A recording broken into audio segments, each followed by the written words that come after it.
A lone figure, blacker than the asphalt beneath its paws, limped through the midday heat. A dog, completely coated in thick, sticky tar, its eyes filled with fear and exhaustion.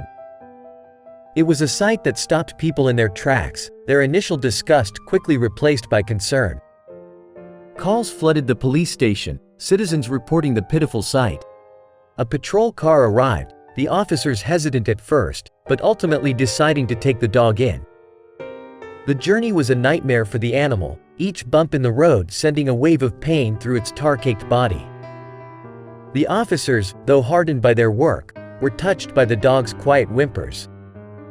They brought it to the nearest veterinary clinic, where a familiar sight awaited them: a group of volunteers from Patitas Felices, an animal rescue organization, standing anxiously by the entrance. "We've been waiting for you," said a young woman, her voice filled with urgency. "This dog needs our help." The volunteers, seasoned in the face of animal suffering, were shocked. They'd seen their fair share of injuries, but nothing like this.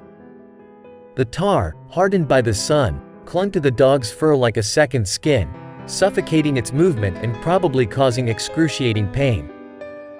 They immediately began working, using every trick they knew. Olive oil, butter, even a homemade concoction of baking soda and vinegar. Nothing seemed to budge the stubborn tar. Hours melted into a blur of sweat, frustration, and whispered hopes. Then, a volunteer, a young man named Miguel, remembered a trick his grandfather had taught him for dealing with tar on his tools. He went to the nearest gas station and returned with a small can of gasoline. The other volunteers, horrified, almost stopped him. But Miguel, confident in his knowledge, insisted.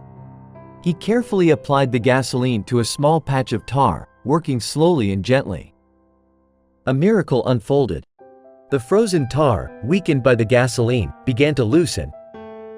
They were able to scrape it off, revealing the dog's matted but unharmed fur beneath. A collective sigh of relief echoed through the clinic as they realized they had found a way. By the end of the day, after 5 grueling hours, they had managed to clear much of the tar.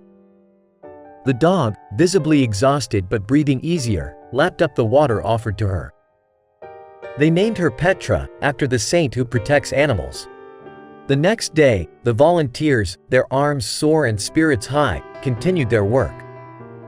Petra, though still bearing the scars of her ordeal, was already showing signs of recovery.